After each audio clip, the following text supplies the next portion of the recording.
गुजरात के एक छोटे से गांव का लड़का इंडियन इंडस्ट्रीज की शान बन जाता है। बिग शॉट्स के इस पहले एपिसोड में हम Indian industrialist, businessman Dhirubhai Ambani के बारे में बात करेंगे और इनके लाइफ के कुछ किस्से, फैक्ट्स और ऑब्जर्वेशन हमारे अंदाज में आपके साथ शेयर करेंगे। So let's start with the story of Indian big shot Dhirubhai Ambani.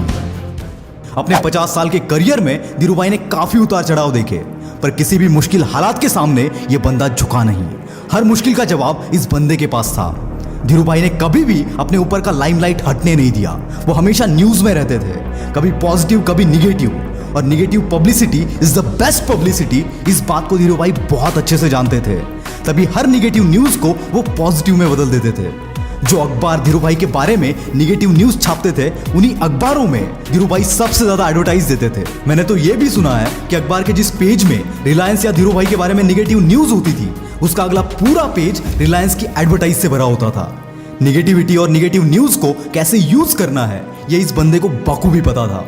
Dhirubhai जब यमन में पेट्रोल पंप पर काम करते थे, उस वक्त के उनके कुछ किस्से बड़े फेमस है। किस्सा कुछ ऐसा है कि उस वक्त यमन में चांदी के सिक्के चलते थे, और रिसर्च करने पर धीरूभाई को पता चला कि उन सिक्कों में जो चांदी यूज होती थी, उस चांदी की कीमत उन सिक्कों की कीमत से कई ज्यादा थी। और इस मौके का फायदा धीरूभाई ने उठाया। उन्होंने इन सिक्कों को पिघलाकर लंदन के मार्केट में जाके बेचा, क्योंकि उस वक्त लंदन में चांदी की कीमत सबसे ज्यादा थी। कोई भी मौका ये बंदा नहीं छोड़ता था। उनका दूसरा किस्सा कुछ ऐसा है कि धीरूभाई जब पेट्रोल पंप पर काम किया करते थे, वहां चाय 25 पैसे की मिलती थी, और पेट्रोल पंप से थोड़ी दूर पर एक होटल था जहां चाय 1 रुपए की मिलती थी। पर यह बंदा 25 पैसों वाली चाय छोड़कर पेट्रोल पंप से दूर 1 रुपए वाली चाय पीने जाता था। साला लोग ये देखकर हैरान हो जाते थे ना रहकर। कुछ लोगों ने जब उनसे पूछा, तब धीरूभाई का जवाब कुछ ऐसा था कि उस होटल में तरह तरह के बिजनेसमैन लोग आते हैं और बिजनेस के रिलेटेड बातें करते हैं, और मैं वही बातें सुनने जाता हूँ ताकि उससे कुछ सीख सकूं। दोस्तों, फालतू चीजों पर खर्चे करने वाले लोग काफी होते हैं, पर जब कुछ सीखने की बारी आती है तो इनके अंदर का कंजूस आदमी जाग जाता है। पर लेजेंड कभी भी खुद के दिमाग कर खर्चा करने में कंजूसी नहीं करते, क्योंकि वो नॉलेज की वैल्यू जानते हैं, और धीरूभाई भी उन्हीं में से थे। 1957 में धीरूभाई यमन से इंडिया वापस आ गए, और कुछ ही महीनों में उन्होंने अपने कजिन भाई चंपकलाल दमानी के साथ रिलायंस कमर्शियल नाम से अपनी ट्रेडिंग कंपनी स्टार्ट कर दी। एक्चुअली रिलायंस नाम एक जनरल स्टोर का था, जो धीरूभाई के जान पहचान में किसी बंदे का था। रिलायंस का मीनिंग होता है ट्रस्ट इन समवन और समथिंग। धीरूभाई को यह नाम इतना पसंद आया कि इन्होंने अपने कंपनी का नाम भी रिलायंस रख दिया। शुरुआत में रिलायंस मसालों की ट्रेडिंग करता था, पर कुछ ही महीनों में धीरूभाई ने टेक्सटाइल में भी एंट्री कर दी। शुरुआत से ही धीरूभाई का विजन बहुत बड़ा था। वो रफ्तार से अपनी कंपनी को बड़ा करना चाह रहे थे। यहाँ पर इनके पार्टनर की और इनकी सोच नहीं मिली, और इसी वजह से ये दोनों अलग हो गए। इसके बावजूद इन्होंने अपने रफ्तार को कभी कम नहीं होने दिया।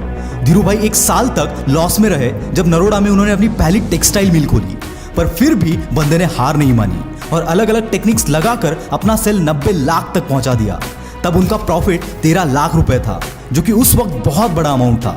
और जब टेक्सटाइल इंडस्ट्री में धीरूभाई का हाथ बैठ गया, तब 1975 में इस बंदे ने अपना खुद का क्लोथिंग ब्रांड विमल लॉन्च कर दिया। इस ब्रांड के प्रमोशन के लिए धीरूभाई ने कई नए नए टेक्निक्स यूज किए।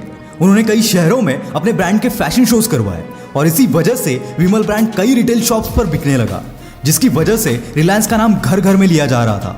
दोस्तों, रिलायंस इंडिया की ऐसी कंपनी थी जिसने सबसे पहले अपना आईपीओ निकाला था।